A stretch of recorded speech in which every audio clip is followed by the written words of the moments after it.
Okay, greetings from Govardhan.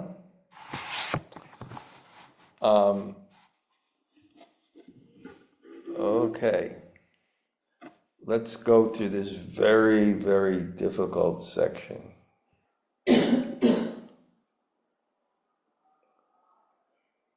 Om Namo Bhagavate Vasudevaya. Om Namo Bhagavate Vasudevaya. Om Namo Bhagavate Vasudevaya. Sukham vardhate bhīkṣṇam anantaṁ paramaṁ mahat. Brahma-sukhaṁ muktau vardhate sīmavad yataḥ. That happiness increases endlessly. It is limitless and supremely great. In contrast, the happiness of Brahman, found in liberation, never increases because it is limited. Let me just get back and see where we are and who's talking. And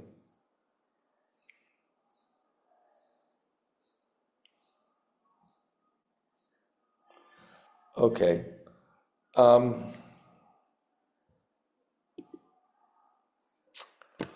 Jnana-timirandasya Gananjana Shalakaya Chaksuranmilitam Yena Tasmai Sri Gurave Namaha Sri Chaitanya Mano Bhīkṣṇam Sthapitam Yena Bhutale Swayam Rupa Kadamayam Dadati Sapadantikam Vanchakalpa Tarubhyascha Kripa Sindhu Bhayevacha Patitanam Pavanebhyo Vaishnavebhyo Namo Namah. Shri Krishna Chaitanya Prabhu Nityananda Sri Advaita Gadadhar Srivas Adi Gaur Bhakta Vrinda. Hare Krishna Krishna Krishna Hare Hare, Hare Rama Rama Rama Hare Hare.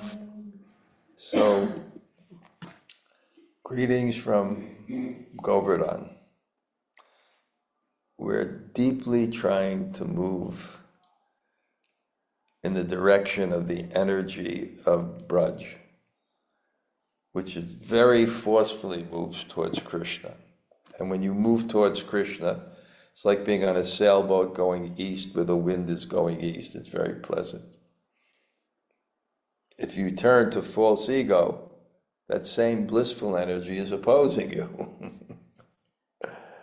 So somehow or other, our little ashram here, we've really took it to heart to stay fully engaged.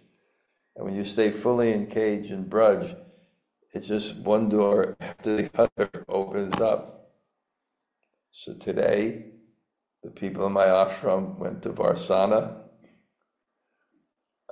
with Raghunath and Krishna Murari Goswami, chanting songs, beautiful, a little bit after autumn. So it's very nice. And I myself, in the morning at 6:15, walked to the Govardhan Retreat Center and went to Borijan's class on the Shikshastakam. Govardhan's a special place. We come here not because we can realize Govardhan, but we come here because there are people who can, and we serve them. So we're entering into a nice energy here, which is beautiful.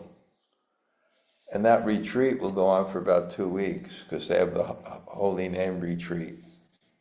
Borijan was speaking on each verse of the Shikshastakam.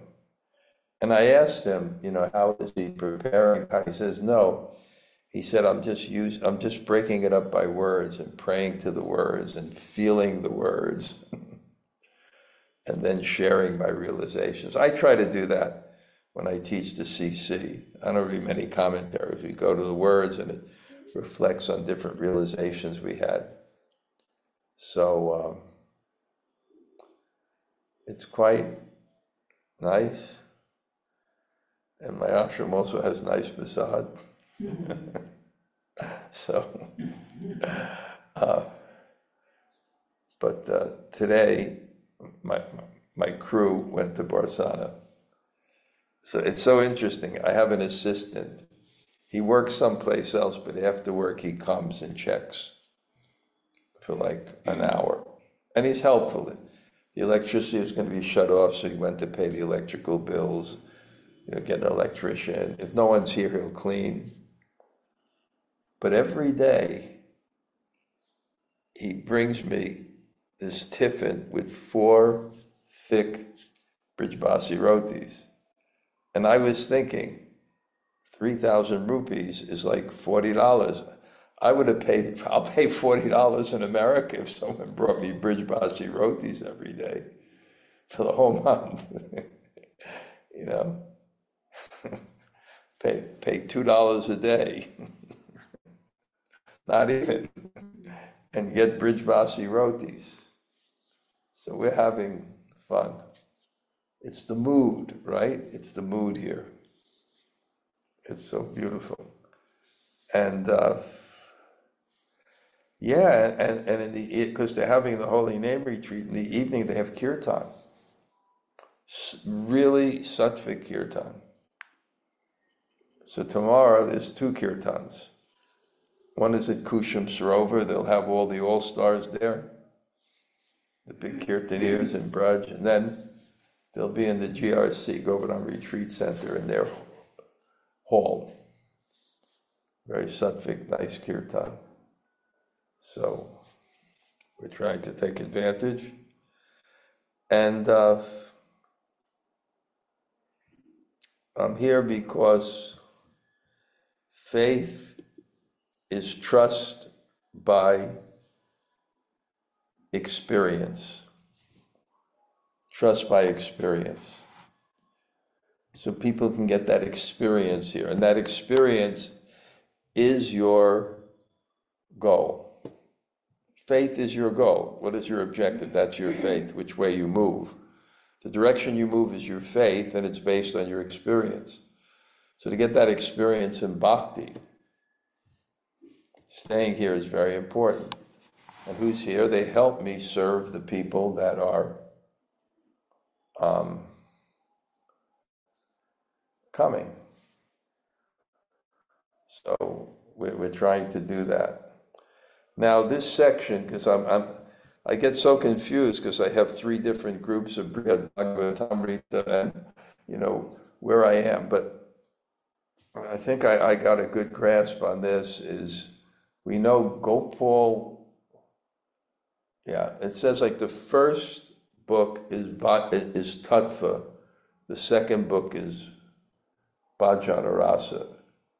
Gop Kumar is showing us how we head back to Braj.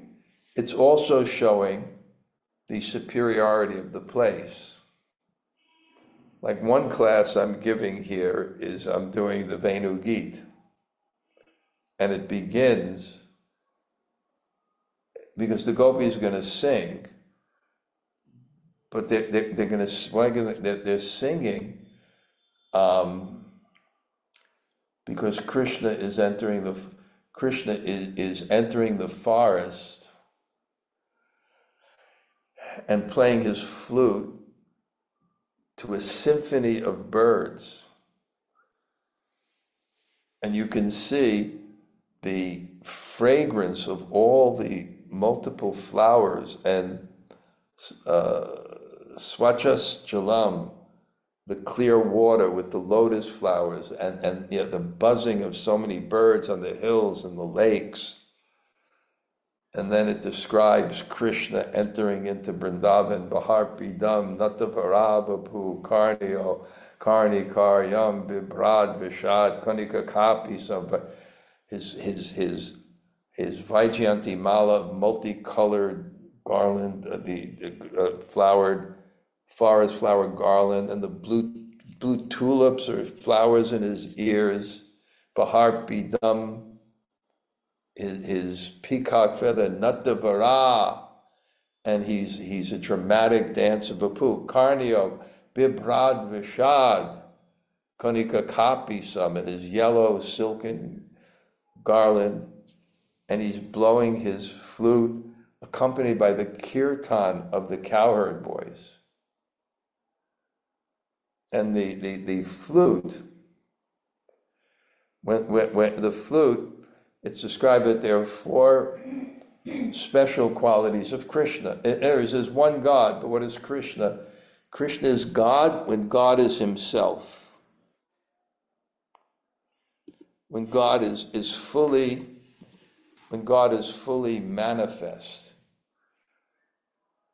and he's free to express himself, because not all our expressions are appropriate for every relationship.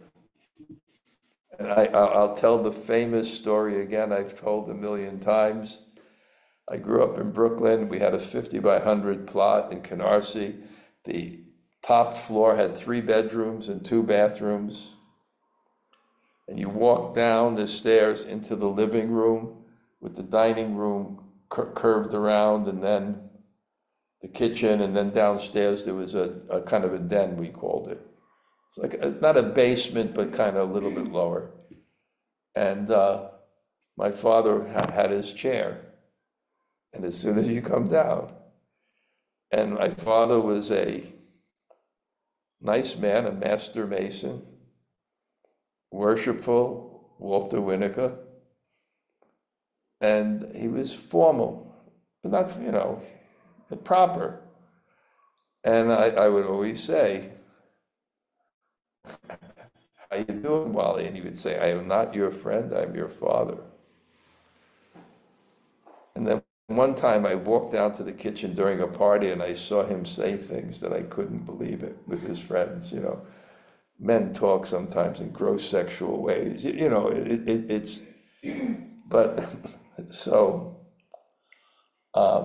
But Krishna means that, I said that position covers personality, but it's appropriate for different relationships. But when God comes, God with his guard down fully, Krishna, that's the Akila Rasamrita, the full expression of God. And one of those is the flute. And I described why the flute, because the flute is a jazz instrument.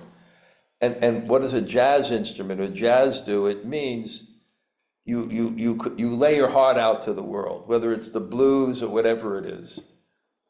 So this is unique, that Krishna pours his heart out for everyone to see. But because he's God, when his heart becomes transformed into sound, that's what Shuddhanam is. What does Shuddhanam mean? That's someone who's very pure. When he chants, his heart, when that pure heart chants the holy name, Nam, which is Krishna himself, Krishna reveals himself by revealing himself fully. So when you hear that name chanted by that person, you get the benefit of Krishna manifesting himself intimately to that person, to yourself. This is my own theory. I make up things, but if there's any mistake, Gail will catch me.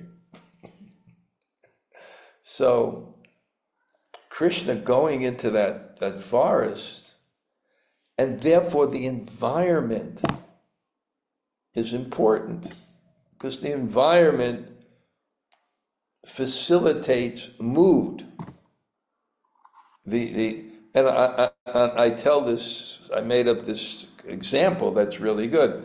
And there's a man's meeting this girl, it's his first date, she's coming to his house, a very high-class man, and he has, like, in his dining room, candles, the lights are dim, there's candles, and he's going to put on music that's very romantic to facilitate the mood. His friend is a practical joker, and he puts in another record. So when he's with the girl and he presses the music, all of a sudden, what comes on? Oh, say, can you see by the dawn's early light what so proudly we hail as the rampart? And it would just completely ruin the mood. This is why Govardhan is the highest place, because it facilitates a particular intimate mood. The place, we create a place according to the relationships we want to exchange in that place. And this comes from the spiritual world. So also in Gop Kumar's journey, we see this science of sacred space, how each place facilitates particular relationships. I'm way ahead now. And the Vaikuntha-vasis tell him to go to Vrindavan. And he goes to Vrindavan to hear from the great saints there. And Gop Kumar gets prema bhakti and he becomes overwhelmed with prema. He gets overwhelmed with prema. Anyway, Gop Kumar is on this journey, and this we see. How did we get where we are right now? Because he became the Lord Brahma, that's a whole story. And we saw three things, remember? That he was not attached to that position. He was unaffected. He still remained simple. Means he took what he needed and not more. Happiness, that's happiness. In Yoga Sutras, what does happiness say? Santosh. What does it mean? Enough. Enough. I mean, sometimes I feel like guilty here. I mean, I feel like I'm living in a palace here. Of course, it's still pretty simple. But simplicity means enough. And that's what happiness is. Enough. Enough. See, he's like that, enough. I don't need, what do I need all this worship and all these things? And he never changed. So this is such an important quality, especially in Braja Bhakti, right? Where the happiness is not Aishvarya, power, majesty, opulence. The happiness is the birds and the trees and the cows and the Bṛhad-bhāgavatāmṛta. I'm writing an article now. This is going to be an interesting article for my next Monday morning readings called Blind Hockey. And I was visiting a friend and taking lunch in this Braj-Vasundar, which is, many of you have been there, like Vrindavan resort area.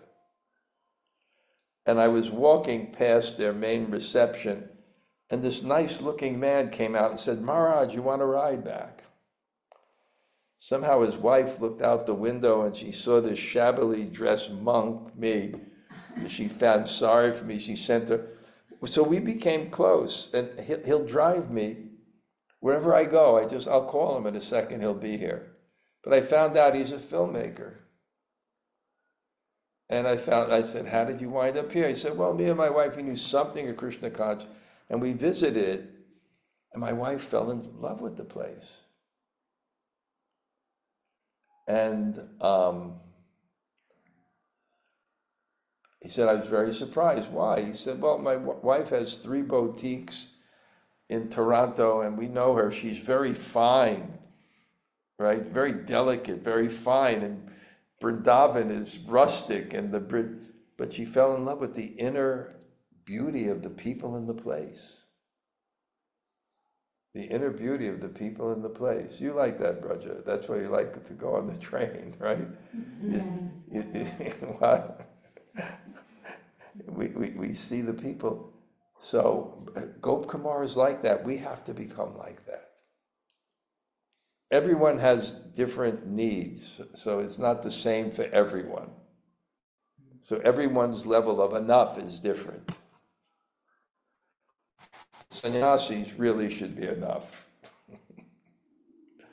It should be really enough. And then he was disturbed by the management. So even a Brahma Bhuvana Loke Puna Avratanoja, the topmost place, you got to come down, and the fear of death. And then when that manifests in his heart, and this transcendental system, that's what I like about this story. It shows God's always sending people to us to teach us lessons, to help us move forward. This is the way it works. It's showing. Anyway, he's on Satyaloka as the king, and they talk about liberation, and liberation is very attractive. Liberation is very attractive because relief from all the anxiety and suffering and the mental tension and this and that, the complications in this world. We look in the future, we think it'll get better, and it only gets worse. So this liberation, and he heard about it, and wow, what is this liberation? So simple, he didn't even know what liberation is. There was a time I was discussing with Dhanurdhara Swami, he gets prema bhakti, and then he goes to Vaikuntha. Because he didn't know yet that Bhoma Vrindavan is not different than Goloka Vrindavan. That happened at the end. It's the same. We're scratching the surface here. We're peeling away a little bit. We're getting spiritual senses. I speak about this in my last Monday morning greeting. There are spiritual senses that let you see the same thing but in a completely different way. Spiritual senses taste prasadam, and the aroma is better, the taste is better, the bhav is better. You see the deities, you see a picture of Krishna. You go deeper and deeper. So entering this bhava. So, Gop Kumar, he asked about liberation, and because Lord Brahma, at the time of the universal devastation, and his planet doesn't get destroyed, all the sages and everybody from Tapaloka and Mahaloka and Janaloka come, including the personified Shastras. And there was this argument. I can't go, it's so detailed. I decided I can't go into this once a week. But it's very detailed. There's an argument between the Agamas and Puranas, who represent Bhakti, and then the Shrutis, and they represent, and it's about liberation. And the arguments are so strong that liberation best comes from devotion. Even for the simple, there's many reasons, but even for the simple reason that if meditation means to neglect this world, well, there's many definitions, but to be absorbed in transcendence out of emotion is such a more powerful connection with a meditational object, especially spiritual. So you become, so many reasons. And now the arguments were really intense. And the Vaishnava scriptures, because they don't like to argue, because argument is false ego. So real Vaishnavas try not to argue. It says in Narada Bhakti Sutra. I'm trying to become an expert at avoiding drama. Recently, someone promised me something. And then I asked them about that, and they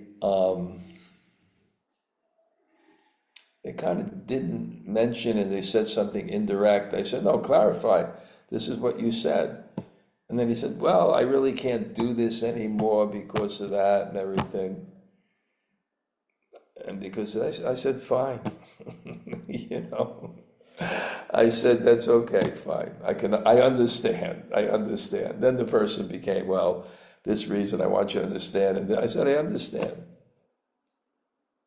I want to avoid drama, right? The age of quarrel and confusion, right? Everything is to avoid that drama.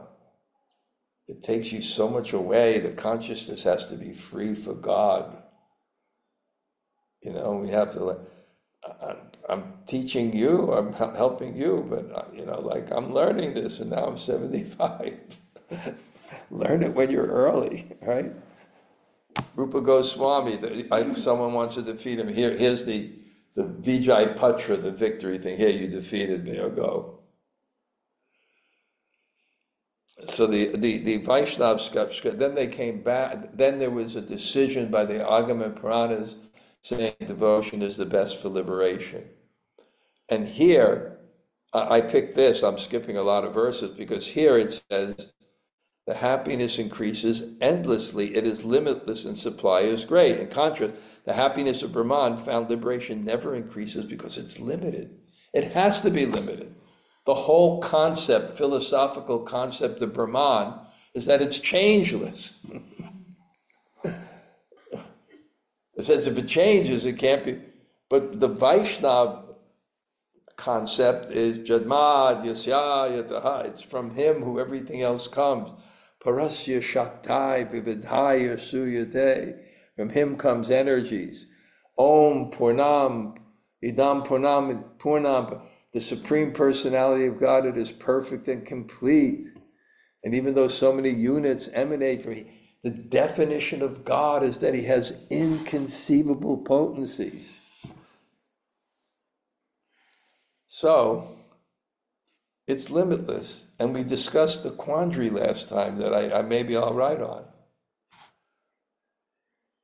God would not be God if he didn't have the happiness to the fullest degree. And he wouldn't be God if that happiness couldn't increase. So which is it? His potency that resolves all contradictions, because he can be everything at once. Prabhupada said, the challenge Prabhupada, if God is great, can he make a rock that he cannot lift? Prabhupada said yes, and then he'd lift it.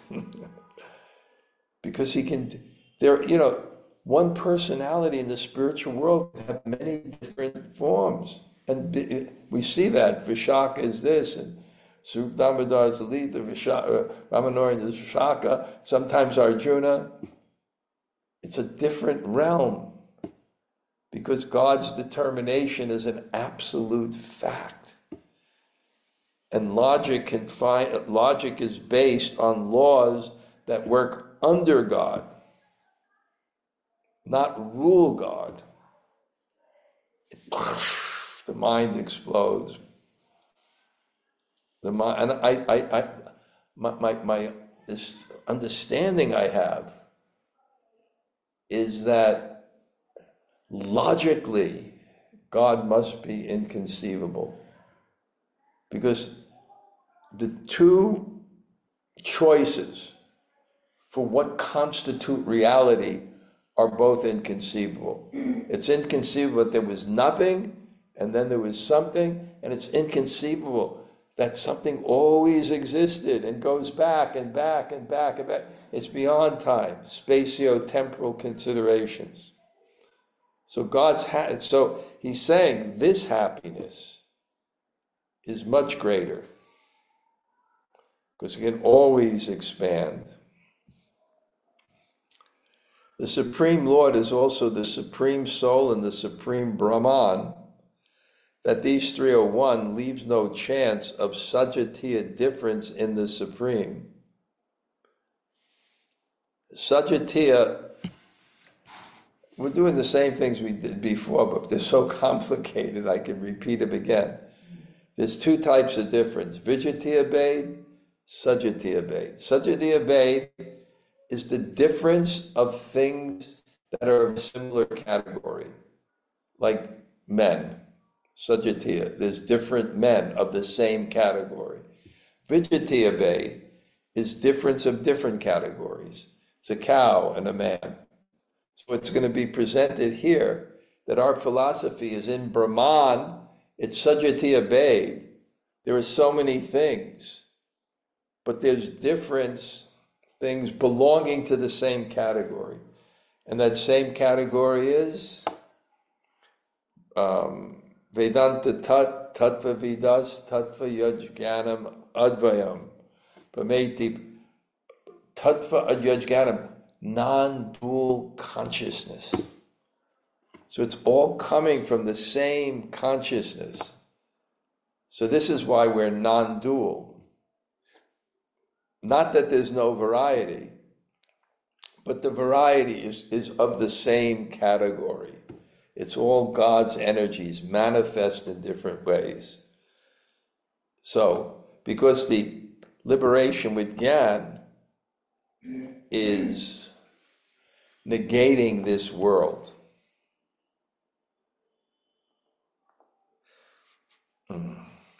Not establishing yourself sarupena vivastita, situating yourself in your own form. And we do have a form within the soul. This is going to come out soon in a brilliant book by my dear, dear close friend, and he considers me a mentor. He wants to come and do the Puri Yatra, which would be unbelievable. Incredible Vaishnav, credible scholar, Sundar Gopal, doing research, defending Bhaktivinoda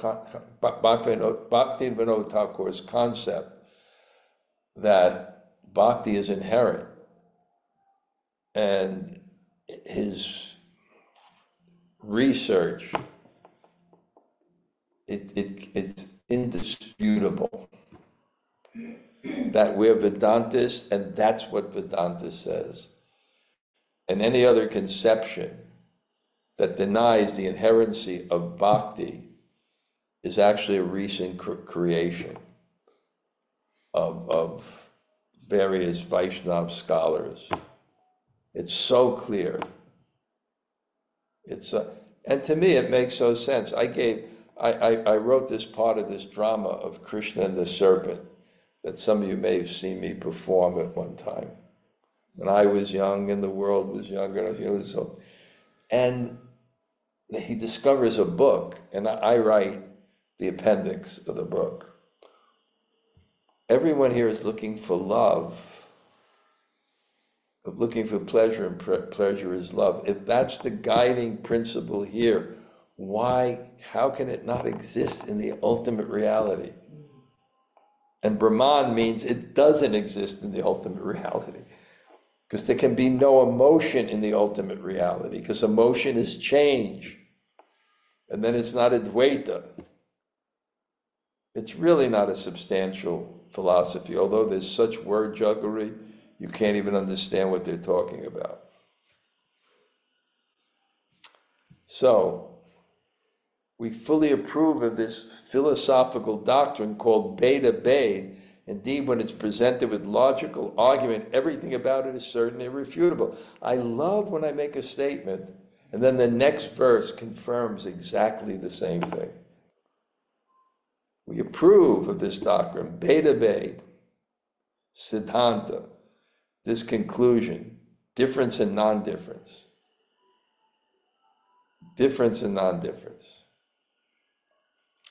And when it's presented by yukti, logical argument, then sarvam, everything, becomes nirvajya, irrefutable, and dhruvam, certain it becomes, there's no doubt. I had this one person that was I was preaching to, but he couldn't get over the impersonalism. He just couldn't get over the impersonalism. Because everything is one. It fits with some kind of psychological thing also. Everything is one, peace and love. Everything is one, no difference. These long purports, I can't. We scriptures are always accepted as authoritative. Our words and the words and behavior of great souls are standard evidence in all significance. The vyavahara, the behavior, and the vyakyani, the statements, are pramana-bhūtanam. They're authoritative. The mahatmyam vakyani, the statements of great souls and their behavior, pramanam, sarva, in all circumstances, they are the evidence. This is authoritative. Another huge purport. When I study with Niranjan Swami, we do every day, we read through the purports. And many historical accounts support the statements we made. To presume, therefore, that our words are merely overstated praise is certainly unreasonable. And I think that's the fifth offense, artavad, exaggeration. You think it's exaggeration. But we can read the purport. That devotional service is vastly superior to mere liberation is not an idea one should dismiss as artavad, exaggeration, for it has been factually established by ancient histories, recorded in the Puranas and other scriptures. The consensus indicated by thousands of accounts from various sources is too strong to disregard. One such account concerns a Brahmin resident of Dwarka whose sons had all died at birth. Unaware that, in fact, they had taken away by Lord Mahavishnu to the abode of liberation, Brahman complained to Krishna, and Arjuna offered to protect the son born next. But in spite of Arjuna's utmost efforts, that infant mysteriously disappeared soon after birth. Bitterly reviled by the Brahman for this failure, Arjuna was about to kill himself in shame. But Krishna brought him to the abode of liberation, where they found the sons, whom they then brought to Dwarka, the abode of devotional service. In another incident, the three sages, Ekata, Dvita, and Trita, went to Svetadvita and made great effort to achieve darshan of the personality of Godhead. But even though they were fixed in a level of Brahman realization virtually equal to that of four Kumaras, they were unable to see the Lord. They were qualified for mukti, not bhakti. It reminds me of a story. When I was in the Gurukul, there was one person I engaged in studying Sanskrit and teaching Sanskrit. And he went on to be one of the most famous contemporary scholars. I mean, his translation and commentary of the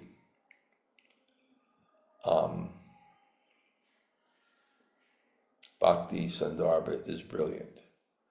Although he's wrong about the nature of the self, that bhakti is both inherent and inherited.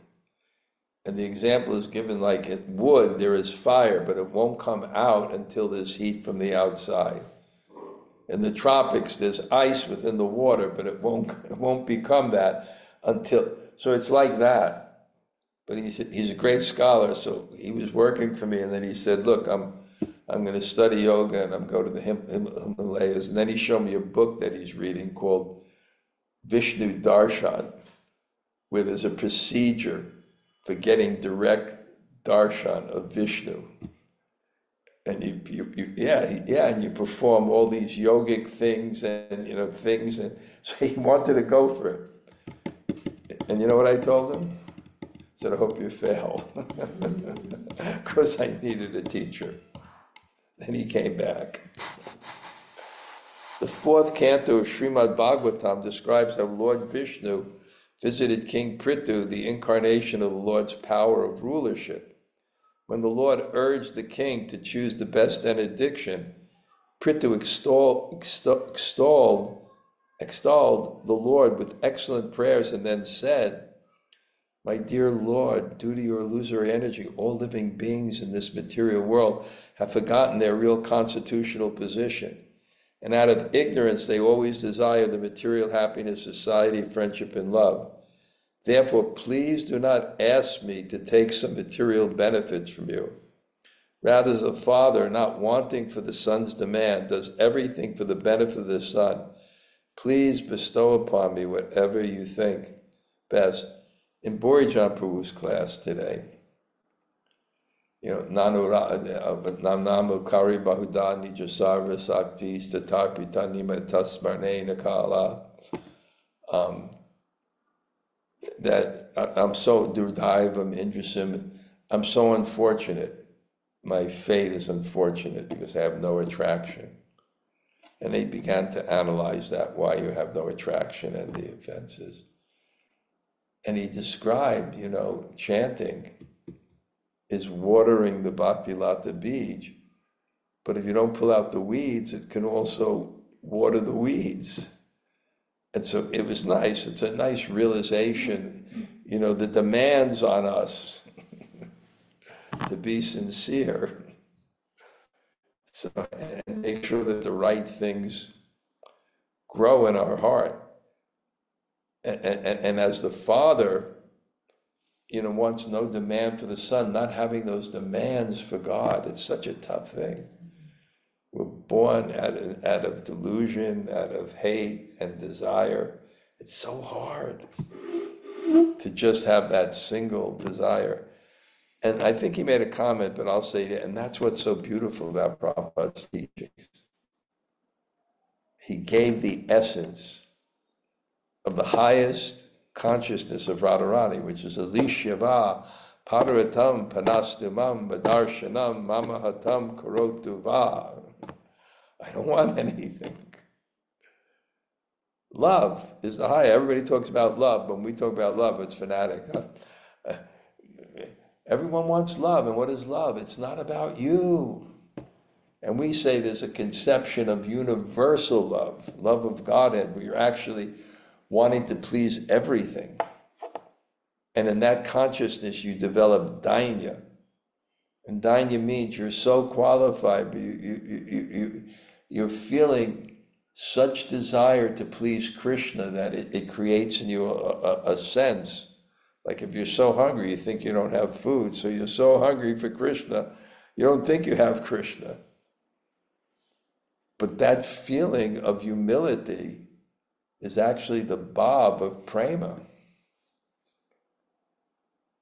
After hearing Prithu Maharaj's prayer, the Lord, the seer of the universe, said to the king, "My dear king, may you always be blessed by engaging me in my devotional service. As you yourself very intelligently express, only by such purity of purpose can one cross over the insurmountable illusory energy of Maya." If a theory maker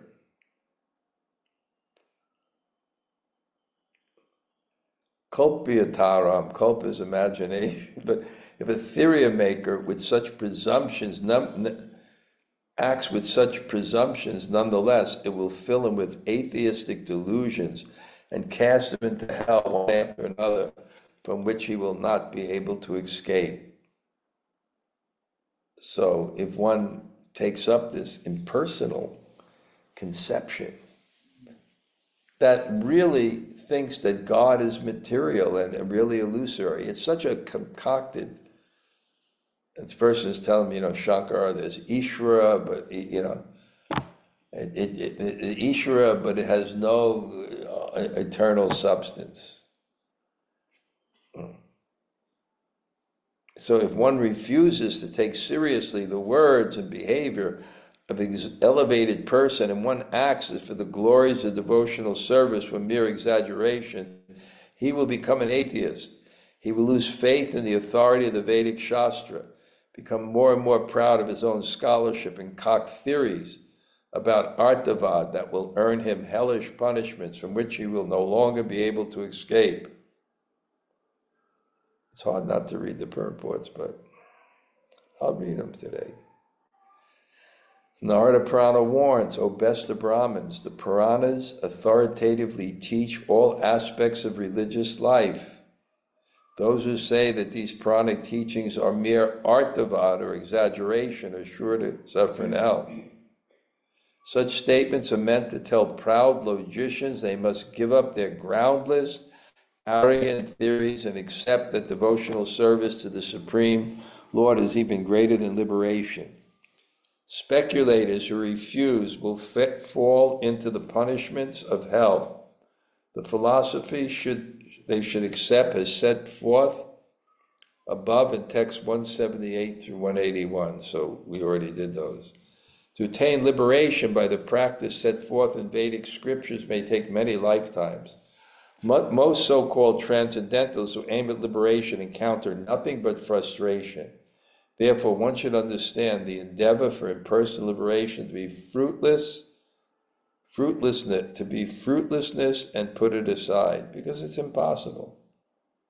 It's described, but it's literally impossible to just by the power of your intellect negate all thoughts. All thoughts. Impossible. Indeed, how can the scripture glorify liberation? The liberation outright demons are seen to achieve. Demons, those same scriptures condemn, killers of even cows and Brahmins. So we know Kamsa, Aghasura, they got liberation. But what was that liberation? It wasn't Surupena Vivastita, being with Krishna. Okay. Saints and demons are all, in all respect, opposite in nature. It is therefore only fitting that they be opposite in their disciplines and goals. Anyway, this is, okay, one becomes saintly only by devotion to Krishna. That is the highest means of spiritual attainment, and it brings one to the highest goal, Krishna's lotus feet. And for those great souls who know the truth and have a taste of the nectar of devotional service, that nectar of serving the lotus feet, the Lord Krishna's lotus feet, is itself the goal. But one who cares for knowledge, renunciation, and material success, that goal cannot be achieved. It is only for one who, by Krishna's mercy, depends on Krishna's devotional service and nothing else. Wow. Ritual duties distract one from devotional service. Renunciation dries up one's transcendental taste for her, and knowledge can do her harm. But these three, when purified, faithfully serve her. Okay. I'll just read some verses. By the mercy of the personality of God and by company of his devotees, sages who take pleasure in the self can give up their attachment to the impersonal Supreme and enter the path of devotional service. The Lord's personal energy grants those liberated souls spiritual bodies of eternity, knowledge, and bliss, and with the spiritual senses thus acquired, those souls worship Lord Hari. Okay, a few more verses, 2 more verses. One can attain the state of satisfaction in the self merely by abandoning false ego. Those who understand the Supreme Lord and scientific truth think this very easy to do. Even though liberation and its effects are natural byproducts of devotional service, devotees do not regard satisfaction in the self as worth taking, for it obstructs pure love of God. So the path of bhakti, just like Narada Muni, he kind of, had saksha darshan, and he tried again, it couldn't stay, and the Akashvani said, you had a material taint. He was attached to the peacefulness of the Himalayas.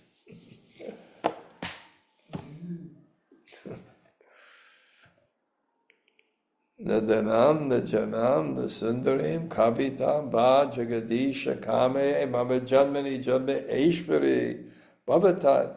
I don't want Narayana parasarve nakutasthanya bibiswaga pavaga apitulyas. I don't want. So there is an abode of love, and that's what love means.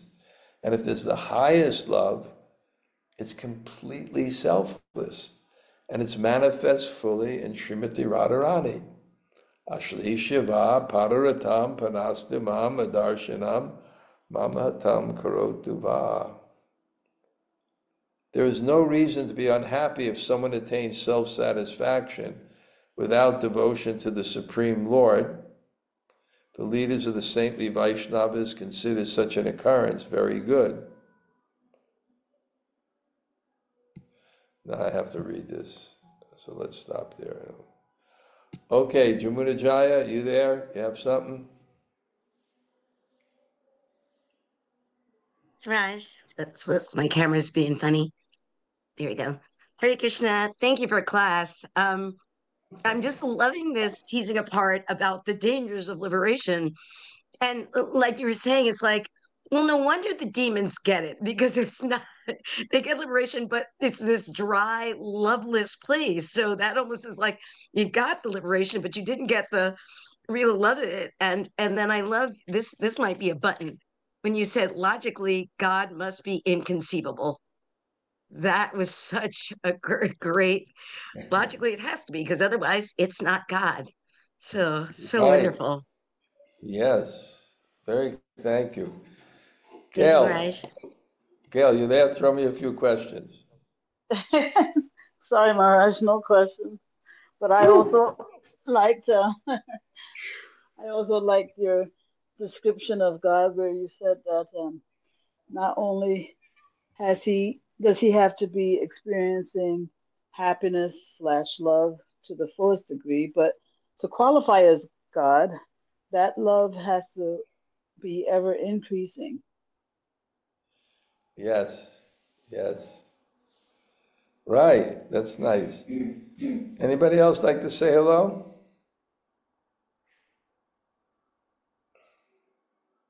Hare Krishna Gamaraj, thank you for class. You're falling to pieces without Braja. I can see it. What? It's true. I have her here in the ashram with me. She's in our ashram here. Wonderful. She said that I guess she missed your, you were gonna do a class at the Govardhan Eco Village today? That was a miscommunication, but it was Okay. okay because Satchidananda Swami was giving class. I was going to go, but then I realized my class with Niranjan Swami, it would be too complicated. Okay. Are those And are those I have to get back for this class. Yeah. are those classes from the GEV? Do you know if they're online? The Borijan Prabhu that you were talking about earlier? They will. They will. They're quite nice. Okay. Great. Very cool. Okay. Before we go, we have a few minutes. Anyone else say hello? Hare Krishna Maharaj, this is Krishna-katha. Thank you greatly for the class. Thank you. It's so nice to hear and to see. Hare Krishna. Okay. Anybody else? Hare Krishna Guru Maharaj. Hare Krishna Guru Maharaj. Narmasek is here. Oh, Thank so you nice. for the class. Wow. Samantha, are you there? Hare Krishna Guru Maharaj. What happened? I'm here. Are you in touch with Brinda at all? Yes, I have to get back to her. Keith's mother got very sick, so we were dealing with that for quite a while. Yeah, because she wrote me a letter. She was worried. She wrote you. Yeah, it's been 2 months. His mom got very sick, so. Okay, well, I'm not saying I feel bad for the mom, but I was worried about you. No, I'm okay. I'm okay. So it was really, really great to see you. I really missed class. So really now that she's home, I'll be back on class. So it was great to see you so many years I know. And Keith enjoyed it so much. So okay. He says hello. You should contact Brinda. She was very worried. She didn't hear from you. All right, I will, I promise. Okay. I promise. I know a lot of people, I've been, with my mother-in-law, but I have to get back to a lot of people, and I'll write to her right after this. Okay, because they think it's your condition again. So they won't respect you. But it's great to see you vibrant and healthy. I'm feeling great. So I'll be back on these classes. Okay. All right. Anybody else? Today's was amazing. Absolutely amazing. Okay. Very well. Thank you. Good to see you. Good. All right. Okay. I'll just look through the list and just see all the people that attended and thank them deeply from my heart for attending the class. Okay. We'll go now. Okay. Vanchakalpatarubhyascha.